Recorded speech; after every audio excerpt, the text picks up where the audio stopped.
दहशत के पिटारे से एक डरावनी कहानी जिसे मौत का खेल कहना ही सही होगा। एक ऐसा भूतिया खेल जिसमें कई लोगों ने मौत को गले लगा लिया। एक शहर के कोने में एक भूतिया घर था। उसकी दहशत की खबर से सभी शहरवासी परिचित थे। उस घर के आसपास कई एकड़ जमीनों तक कोई घर नहीं बना था। दरअसल उस घर के आसपास कोई रहना ही नहीं चाहता था। एक बार एक टेलीविजन सीरियल डायरेक्टर उसी भूतिया घर में एक लाइव रिकॉर्डिंग सीरियल शूट करने का मन बनाता है, जिसका नाम वह मौत का खेल रखता है। इस खेल में चुने हुए प्रतिभागियों को भूतिया घर के अंदर पूरी रात गुजारनी होगी और इस दौरान हर कमरे में कैमरे लगे होंगे जो इनके डर भरे पलों को रिकॉर्ड करेंगे और अंत में जो प्रतिभागी बिना डरे पूरी रात गुजार लेगा उसे 1 करोड़ की इनामी राशि दी जाएगी। सीरियल डायरेक्टर मौत का खेल की घोषणा सारे शहर में कर देते हैं, लेकिन उन्हें प्रशासन का एक नोटिस आता है कि आपको उस घर में शूटिंग करने की इजाजत नहीं मिल सकती। वह घर खतरे के दायरे में आता है। सीरियल डायरेक्टर बहुत नामी हस्ती था, इसलिए वह निजी तौर पर प्रतिभागियों की जिंदगी की सुरक्षा की गारंटी ले लेता है और कुछ शर्तों को लागू करने के बाद प्रशासन से उस भूतिया घर में सीरियल रिकॉर्ड करने की मंजूरी मिल जाती है, जिसके लिए उसे 2 गुने पैसे खर्च करने पड़ते हैं। प्रशासन की परमिशन मिलते ही पूरे शहर में मौत का खेल के पोस्टर चिपक जाते हैं। मौत का खेल शहर में होने वाला था, लेकिन लोगों में उत्साह से ज्यादा दहशत भरी हुई थी। पूरे शहर को यकीन था कि इस प्रोग्राम में हिस्सा लेने वाले लोग जिंदा नहीं बचेंगे, लेकिन ये दुनिया तरह तरह की इंसानों से भरी है। उस प्रोग्राम में इनाम की लालच में कुछ लोग हिस्सा लेने पहुंचते हैं।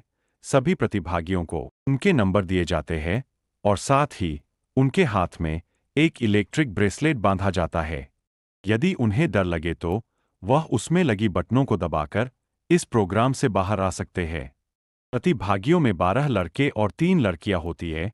दिन के समय ही बिल्डिंग के कमरों में कैमरे लगा दिए गए थे, क्योंकि रात को भूतिया आत्माएं उस बिल्डिंग के कमरों में दहशत का तांडव मचाती है और रात के समय अंदर जाने की हिम्मत बहुत कम लोग ही जुटा पाए थे। एक एक करके सभी प्रतिभागी अंदर चले जाते हैं। सभी अपने नंबर के हिसाब से अपने कमरे को चुनते हैं और अंदर जाते ही सभी को अंदर से ताला लगाकर चाबी बाहर फेंकनी होती है। दरवाजे का ताला इलेक्ट्रॉनिक बनाया गया था। उनके हाथ में लगे ब्रेसलेट के बटन दबाते ही वह ताला खुल सकता था, लेकिन यह बात उन्हें बताई नहीं गई थी। अगर किसी प्रतिभागी ने वह ताला खोला तो प्रतिभागी प्रतियोगिता से बाहर हो जाएगा, जो कि कैमरे की रिकॉर्डिंग में दिखाई देगा। सभी के कमरे में निर्देश देने के लिए स्पीकर लगाए गए थे। उसी से सभी को संकेत दिया जाता है कि सभी जल्द से जल्द अपने कमरे का ताला बंद करके चाबी दरवाजे के नीचे से बाहर फेंके और इसके बाद कमरे की लाइट बंद की जाएगी। निर्देशों के अनुसार सभी अपने कमरे को अंदर से बंद कर देते हैं और चाबियां दरवाजे के नीचे से फेंक देते हैं। कैमरे नाइट मोड रिकॉर्डिंग के अनुरूप लगाए गए थे, इसलिए भले ही प्रतिभागियों के कमरे में अंधेरा हो, लेकिन दर्शकों को टेलीविजन स्क्रीन में सब कुछ नजर आ रहा होता है। धीरे धीरे डर की दस्तक हो जाती है। प्रतिभागियों में से एक लड़की अचानक अपने कमरे में चीखने लगती है। उसे ऐसा लगता है कि कोई उसका गला दबा रहा है और वह छटपटाने लगती है। कुछ ही देर में वह डर से बेहोश हो जाती है। उसके बेहोश होते ही लाइव सीरियल देख रहे दर्शक घबरा जाते हैं। अचानक एक एक करके सभी प्रतिभागियों पर भूतिया हमले होने लगते हैं, लेकिन ताज्जुब की बात तो यह थी कि सभी प्रतिभागी अपने आप को स्वयं ही नुकसान पहुंचा रहे थे। कैमरे की रिकॉर्डिंग में साफ साफ नजर आ रहा था। कोई अपने चेहरे पर खरोंच रहा था तो कोई अपना गला दबा रहा था और कई तो अपना सर भी दीवार से मारकर घायल कर रहे थे।